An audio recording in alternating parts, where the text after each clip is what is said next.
오늘 말씀 창세기 22장 먼저 1절 2절을 보겠습니다.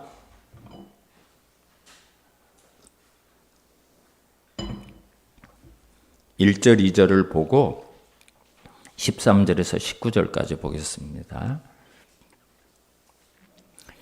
그 일 후에 하나님이 아브라함을 시험하시려고 그를 부르시되 아브라함아 하시니 그가 이르되 내가 여기 있나이다.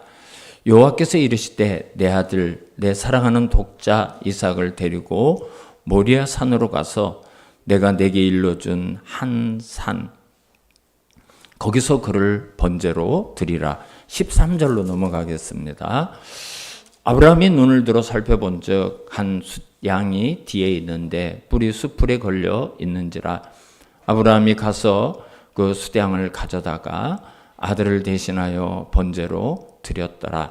아브라함이 그 땅 이름을 여호와 이레라 하였으므로 오늘날까지 사람들이 이르기를 여호와의 산에서 준비되리라 하더라. 여호와의 사자가 하늘에서부터 두 번째 아브라함을 불러 이르시되 여호와께서 이르시기를 내가 나를 가리켜 맹세하노니 내가 이같이 행하여 내 아들 내 독자도 아끼지 아니하였은즉 내가 내게 큰 복을 주고 내 씨가 크게 번성하여 하늘의 별과 같고 바다의 모래와 같게 하리니 내 씨가 그 대적의 성문을 차지하리라. 또 내 씨로 말미암아 천하 만민이 복을 받으리니 이는 내가 나의 말을 준행하였음이나 하셨다 하니라. 이에 아브라함이 그의 종들에게로 돌아가서 함께 떠나 브엘세바에 이르러 거기 거주하였더라. 아멘. 할렐루야. 제가 지난 주일에 제 장인어른이 유독하시다는 연락을 받고 장례 준비를 다 하고 급하게 내려갔다가 목요일 밤에 아주 늦게 올라왔습니다. 그래서 거기서 여러 가지로 많이 힘들어서 아직 회복이 좀 덜 됐고 제가 목소리가 약간 갔습니다. 양해를 하시고 들어주시면 감사하겠습니다. 하나님이 또 회복을 시켜주셔서 조금 회복되는 것을 보고 그렇게 하고 왔습니다. 어느 날 화목한 아브라함의 가정에 이 가슴이 철렁할 그런 일이 생겼어요.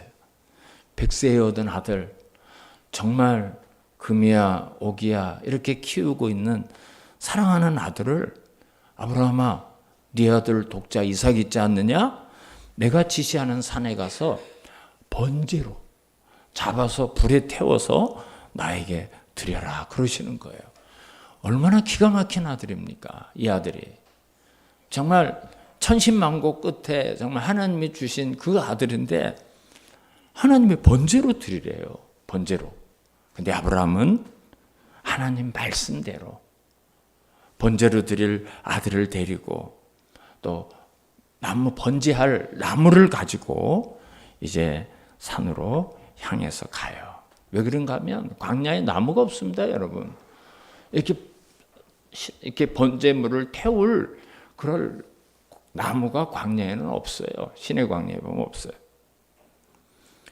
근데 이 산을 올라가면서 이삭이 좀 의아심이 드는 거예요.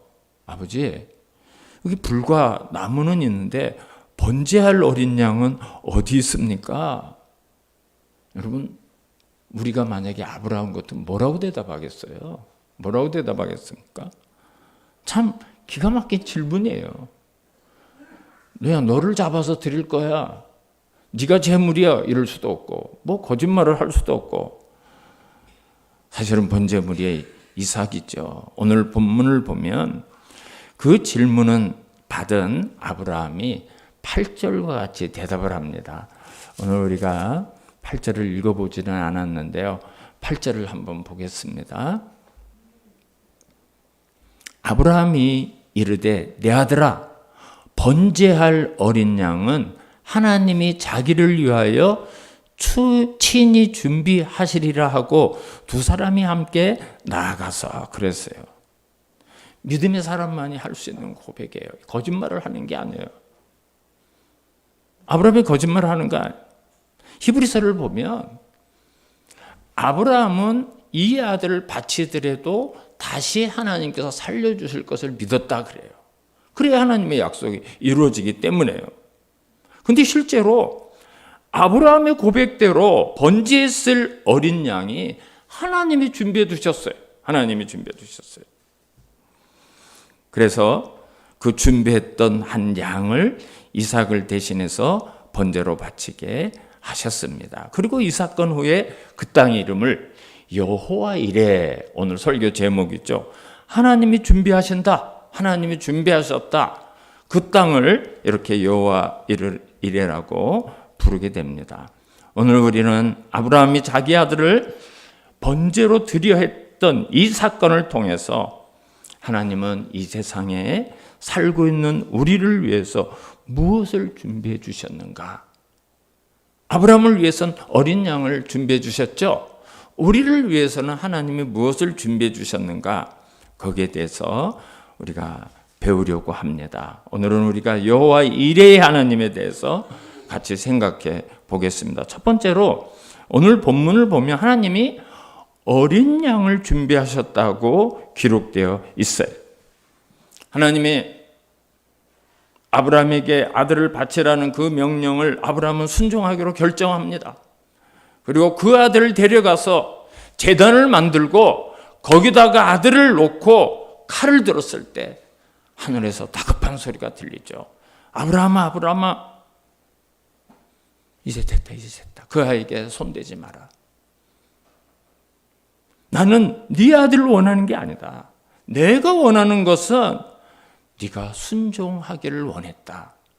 그런 내용의 말씀을 하신 거예요. 아브라함은 시험에 통과했어요.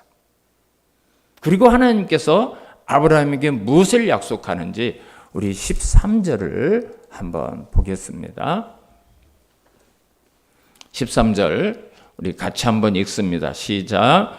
아브라함이 눈을 들어 살펴본즉 한 숫 양이 뒤에 있는데 뿔이 수풀에 걸려 있는지라 아브라함이 가서 그 숫양을 가져다가 아들을 대신하여 번제로 드렸더라 그랬어요.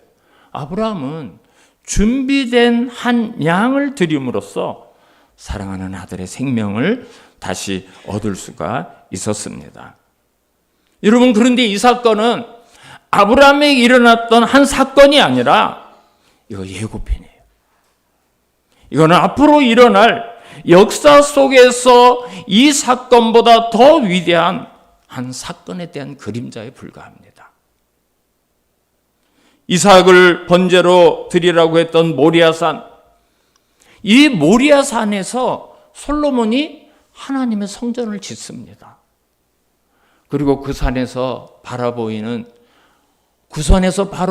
골고다, 그래서 그 산에서 보이는 갈보리라고 불리우는 그 산에서 하나님은 이 아브라함에게 주셨던 어린 양과 비교할 수 있는 하나님의 어린 양을 준비해 주셨습니다. 바로 예수 그리스도예요. 하나님이 인류에게 주신, 하나님이 우리에게 주신 가장 위대한 선물을 하나를 꼽으라면 바로 우리에게 주신 예수 그리스도입니다. 우리가 예수를 통해서 죄사함을 받고요, 우리가 예수를 통해서 영원한 생명을 얻고요, 우리가 이 세상을 살아가면서 소망 가운데 기뻐하며 감사하며 살 수 있게 되었는데, 여러분, 예수님보다 더 큰 선물이 이 세상에 어디 있습니까? 없어요. 없어요. 예수보다 더 큰 선물이 없어요. 예수님을 증거하기 위해서 먼저 이 땅에 왔던 세례요한은 예수님을 보자 뭐라고 말하죠? 보라, 세상 죄를 지고 가는 하나님의 어린 양이로다, 이렇게 얘기합니다. 아브라함과 이삭을 위해서 하나님이 준비하셨던 어린 양, 하나님의 때가 되었을 때 하나님은 그것을 보게 하셨고 그것을 드리게 하셨습니다. 마찬가지예요. 갈라디아서 4장 4절처럼 때가 차매 하나님이 그 아들을 보내셨다 그랬어요. 때가 찼을 때 하나님의 어린 양이신 예수 그리스도를 이 땅에 보내주시고, 그리고 그분을 골고다해서 우리 모두의 죄, 우리 모두의 허물을 대신 지고 십자가의 형벌을 받게 하셨어요. 여러분, 만약에 예수가 없는 세상을 상상해 보세요. 예수님이 없었다면 우리가 부르는 노래의 3분의 1은 부르지 못할 거예요. 그죠? 우리가 예수님에 관한, 십자가에 관한, 하나님의 은혜에 관한, 우리가 받은 감사에 대한 찬송이, 찬양이, 노래가 얼마나 많습니까? 우리가 만약에 예수님이 없다면 우리가 부를 노래가 뭐가 있겠어요? 없을 거예요. 없을 거예요. 서양 문명의 문학과 철학과 과학과 예술, 수많은 음악과 미술이요, 예수 그리스도를 통해서, 예수 그리스도 때문에 그 예수 그리스도를 드러내기 위해서 얼마나 발전하고 발달했는지 몰라요. 물론 교회가 역사 가운데 잘못한 것도 많아요. 그러나 예수님에 의해서 변화된 사람이 하나도 없는 세상을 한번 상상해 보세요. 얼마나 끔찍하겠습니까? 예수 믿는 사람이 하나도 없는 세상, 끔찍해요. 끔찍해요. 예수 그리스도, 그분은 하나님이 이 땅에 우리에게 주신 가장 위대한 선물이라고 말씀드릴 수가 있습니다. 하나님이 준비하신 어린 양 여호와 이레, 하나님이 준비하신 가장 위대한 선물은 예수 그리스도시고, 그분은 우리의 생명이고 우리의 소망이고 우리의 구원이십니다. 구원이십니다. 둘째로 본문은 하나님이 예수로 말미암아 천하 만민이 누릴 수 있는 축복을 준비하셨다고 기록하고 있어요. 18절을 한번 볼까요? 18절. 우리 18절 같이 한번 읽어보겠습니다. 시작.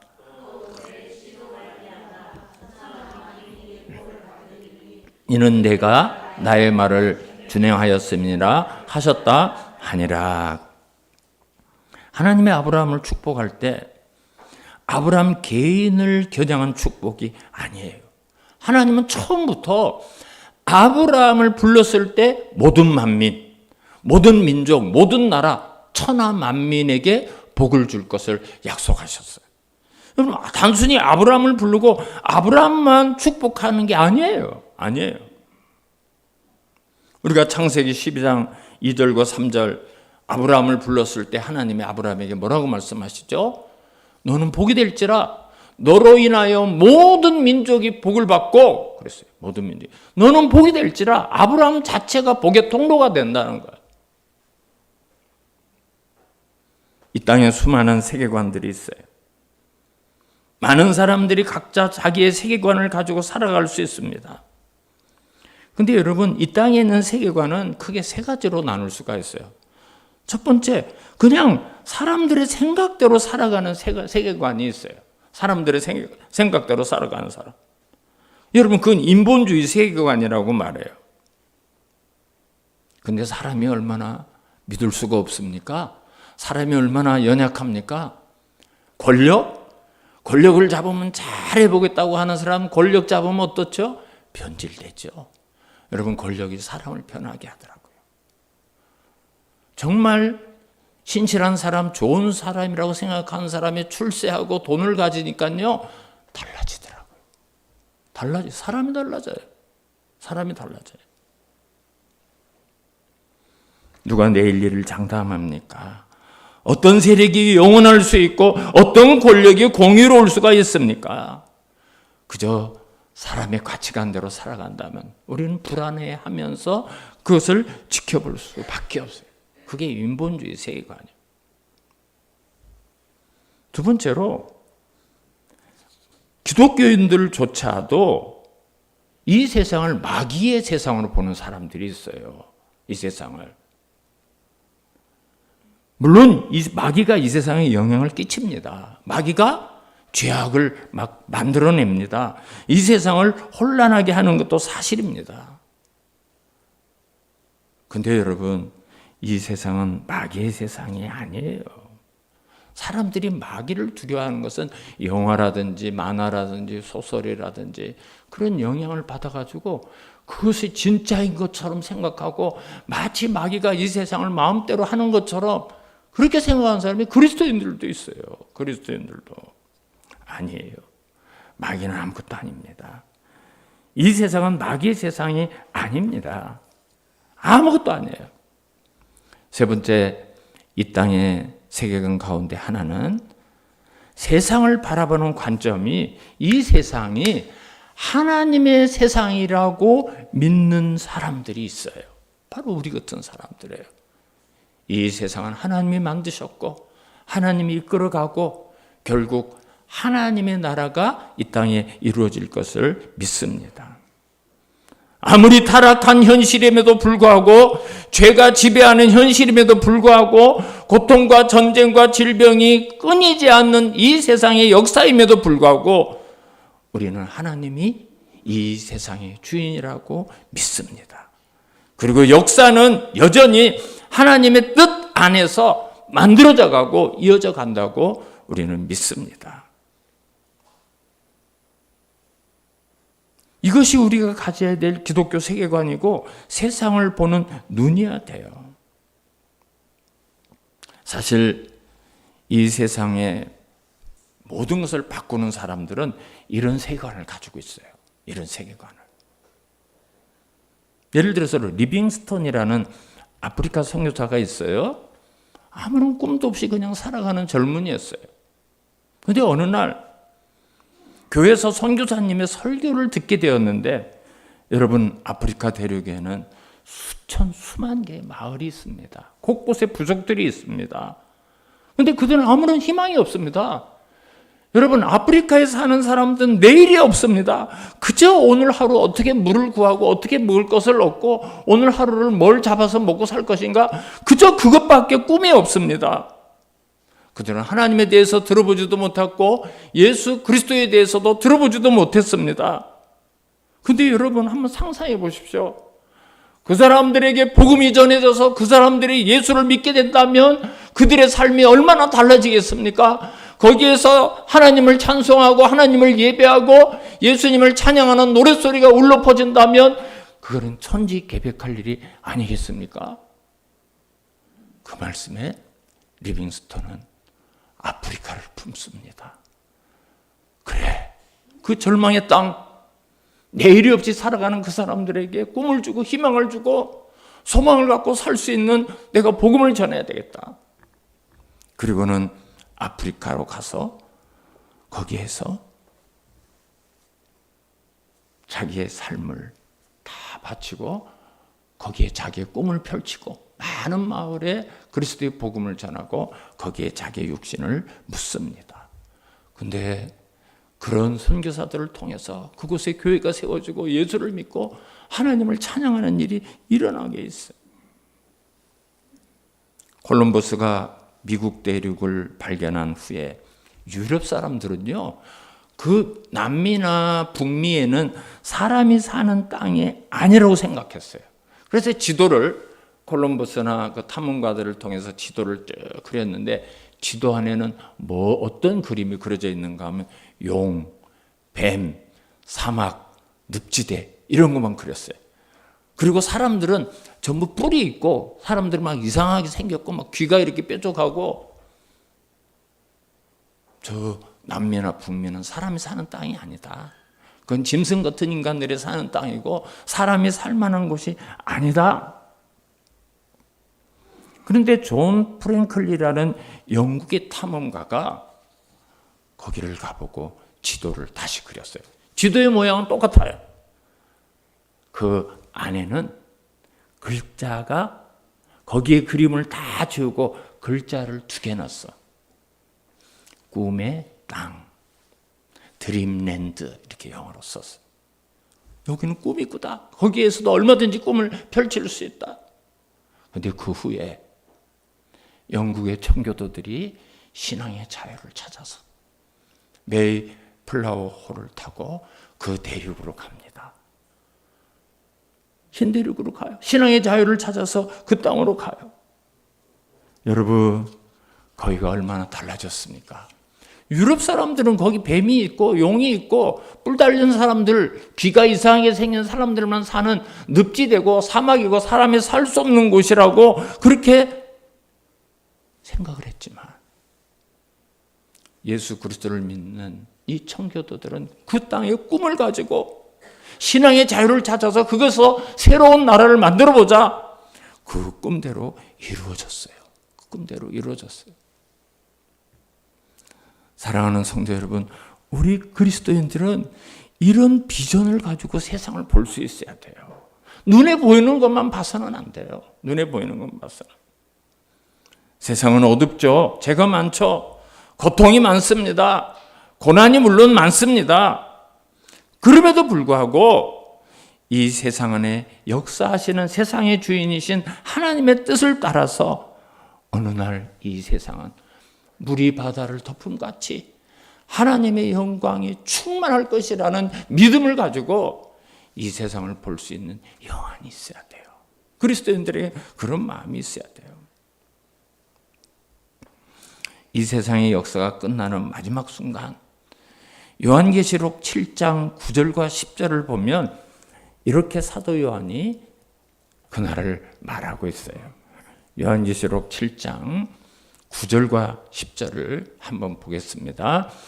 이 일 후에 내가 보니 각 나라의 족속과 백성과 방언에서 아무도 능히 셀 수 없는 큰 무리가 나와 흰 옷을 입고 손에 종려가지를 들고 보좌 앞에 어린 양 앞에 서서 큰 소리로 외쳐 이르되 구원하심이 보좌에 앉으신 우리 하나님과 어린 양에게 있도다. 그렇게 찬양하는 모습을, 예배하는 모습을 사도 요한은 보게 됩니다. 셀 수 없는 수많은 무리가 모여서 하나님을 찬양하는 세상, 어린 양 예수를 찬양하는 세상. 여러분, 저와 여러분은 이런 세상을 볼 수 있는 믿음이 있어야 돼요.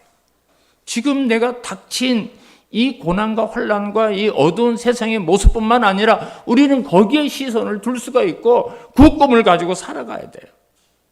하나님이 이 같은 세상을 준비하셨다면, 우리가 그것을 믿는다면 이런 세상을 기대하는 게 합당합니다.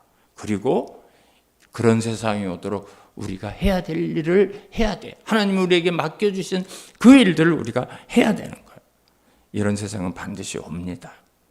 하나님의 영광을 선포하는 세상, 하나님을 아는 지식으로 충만한 세상, 하나님을 찬양하며 하나님의 영광이 물이 바다를 덮음같이 충만한 세상, 그런 세상을 하나님은 예수 그리스도를 통해서 준비하셨어요.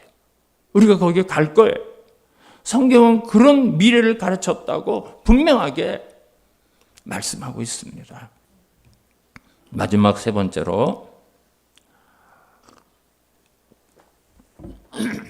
하나님은 천하 만민에게 예수 그리스도의 축복을 전할 공동체를 준비하셨다고 말씀하고 있어요. 오늘 본문 17절을 한번 볼까요? 17절.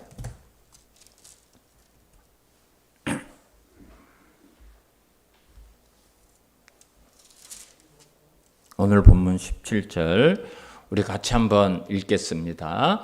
시작. 내가 내게 큰 복을 주고 내 씨가 크게 번성하여 하늘의 별과 같고 바다의 모래와 같게 하리니 내 씨가 그 대적의 성문을 차지하리라 그랬어요. 여기 보니까 내 씨라는 말이 반복해서 나와요. 이거는 한 사람을 얘기하는 게 아니죠. 아브라함의 자손들을 이야기하는 거예요.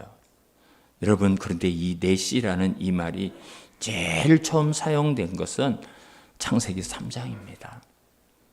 아담과 하와가 선악과를 따먹은 이후에 하나님께서 뱀을 저주하시면서 뱀의 후손과 여자의 후손이 원수가 될 것이라고 말씀하셔요. 그 후손이 바로 이 씨라는 말이에요. 창세기 3장에 나왔던 말이에요. 근데 오늘 이 본문에서 끝부분에 뭐라고 얘기하죠? 내 씨가 그 대적의 성문을 차지하리라. 대적의 성문을 차지한다. 여러분, 우리가 그 사극을 보면 어디를 점령하면 이기죠? 성문이 열리면 이겨요. 공격하는. 그죠? 그래서 막 성문을 직접 공격하고 거기 불을 놓고 막 긴 나무 같은 걸 밀고 들어가고 막 그러지 않습니까? 근데 오늘 뭐라고 하면 내 씨가, 네 후손들이 그 대적의 성문을 차지할 것이다. 그래서 차지할 것이다. 이 씨는 아브라함의 후손만 가리키는 것이 아닙니다. 신약의 신앙 공동체 예수 그리스도의 교회, 영적 이스라엘 교회를 가르친다고 말씀드릴 수가 있습니다. 하나님은 아브라함을 통해서 그 후손으로 만들어질 영적 공동체인 교회를 보고 지금 말씀하시는 거예요. 하늘의 별처럼 바다의 모래처럼 수많은 그리스도인들이 사람들에게 축복을 나눠줄 공동체, 그게 바로 교회예요. 그 말씀을 지금 하시는 겁니다. 교회를 통해서 교회의 머리가 되시는 예수 그리스도를 증거하고 예수님을 전해서 천하 만민에게 복을 나누어줄 공동체, 그게 바로 교회예요. 우리는 교회의 머리가 예수님이라고 고백합니다. 여러분, 교회의 가장 위대한 것은 뭐 몇백 평짜리, 몇천 평짜리, 뭐 건물이 있다, 땅이 있다, 교인이 뭐 몇몇 명이다, 몇천, 그거 아니에요. 교회의 위대한 자랑은, 교회의 위대한 자산은 오직 예수예요.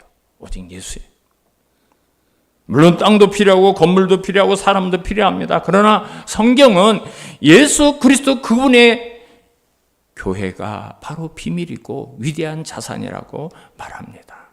그렇다면 교회는 그분 예수 그리스도를 증거해야 될 공동체가 되는 거예요. 교회 사명이 그거예요. 교회의 머리 되시는 예수님, 세상의 소망이어야 될 예수 그리스도를 증거하는 사명에 성실하게 순종한다면 하나님은 그 교회를 지켜주시고요, 그 교회를 붙들어 주시고요, 그 교회를 이끌어 주실 줄 믿습니다. 여러분, 성경에 그런 약속이 가득해요. 그건 제 이야기가 아니에요. 우리가 잘 아는 마태복음 16장을 보면 베드로에게 너는 베드로라, 내가 이 반석 위에 내 교회를 세우리니 음부의 권세가 이기지 못하리라 그랬어요. 여러분, 그 말씀이 바로 오늘 17절 말씀과 똑같은 거예요. 17절 말씀과 똑같아요. 오늘 17절이 바로 그걸 얘기하는 거예요. 내가 이 반석 위에 내 교회를 세우리니 음부의 권세가 이기지 못하리라, 이 말씀을 오늘 17절 말씀, 내가 내게 큰 복을 주고 내 씨가 크게 번성하여 하늘의 별과 같고 바다의 모래 같게 하리니 내 씨가 그 대적의 성문을 차지하리라. 우리 원수들이 우리를 이기지 못한다는 거예요.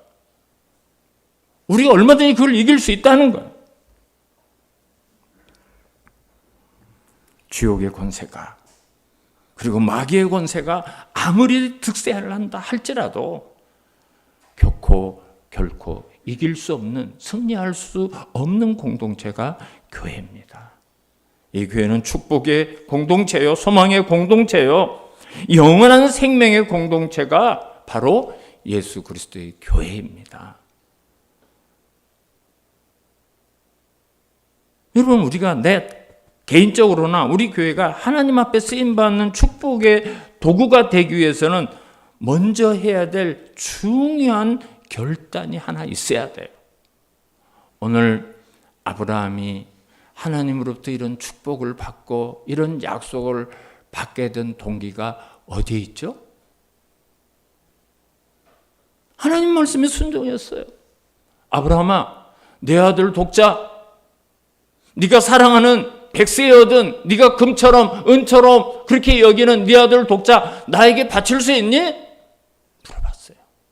아브라함은 네, 두 말도 하지 않고 그 아들을 데리고 모리아산으로 가서 칼을 들고 아들을 잡으려고 합니다.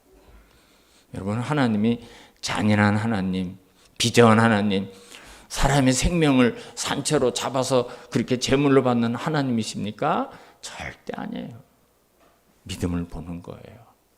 아브라함이 정말 나를 얼마나 사랑하는가, 내 말에 얼마나 순종하고, 그러니까 축복을 받는 거예요. 그러니까 우리는 축복을 받기를 원하면서, 은혜를 받기를 원하면서 하나님의 은혜에 헌신하려고는 하지 않아요. 그저 달라고만.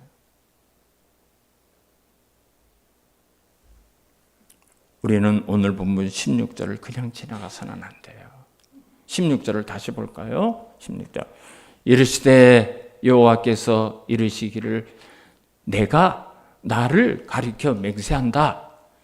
내 이름을 걸고 맹세한다는 거예요. 하나님이 내 이름을 걸고 내가 이같이 행하여 내 아들 내 독자도 아끼지 아니하였은즉, 그랬더니 하나님이 어떻게 하신다고요? 17절에 뭐라고 해요? 내가 내게 큰 복을 주고 내 씨가 크게 번성하여 하늘의 별과 같고 바다의 모래와 같게 하리니 내 씨가 그 대적의 성문을 차지하리라. 하나님의 약속이에요. 하나님이 그 믿음을 보신 거예요. 그 헌신을 보신 거예요. 아브라함이 하나님을 얼마나 사랑하는가를 본 거예요. 야, 네가 내 명령을 따라서 나에게 순종하고 내 독자까지도 아끼지 아니하고 나에게 냈으니 너를 천하 만민이 복을 받는 도구로 내가 너를 사용하겠다. 여러분, 이것이 하나님 편에서 우리에게 요구하는 게 무리한 순종을 요구하십니까? 우리가 무리한 희생이 되기를 원하십니까? 아니에요.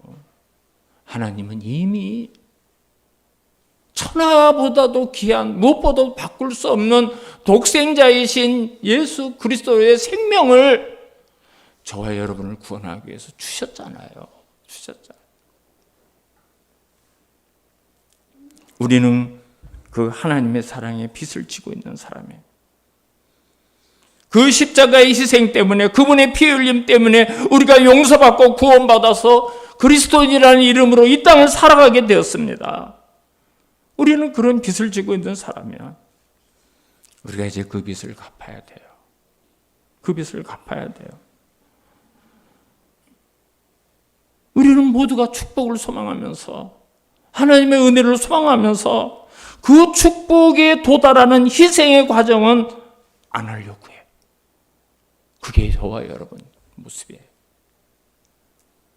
오늘날 예수 그리스도의 복음이 우리에게 어떻게 왔죠? 이 대한민국에 어떻게 왔어요? 어떻게 이 복음이 왔습니까? 얼마나 많은 믿음의 선진들의 희생과 순교를 통해서 그 복음이 우리에게 왔는 걸 한번 생각해 보시기 바랍니다. 저와 여러분이 정말 하나님의 은혜를 기억한다면 이 지역과 세상을 위해서, 이 민족과 땅끝까지 퍼져 있는 수많은 영혼들을 위해서 다시 한번 헌신을 다짐하고 그 귀한 사역에 쓰임받는 우리 모든 성도님, 우리 교회가 될 수 있기를 주님의 이름으로 축원합니다.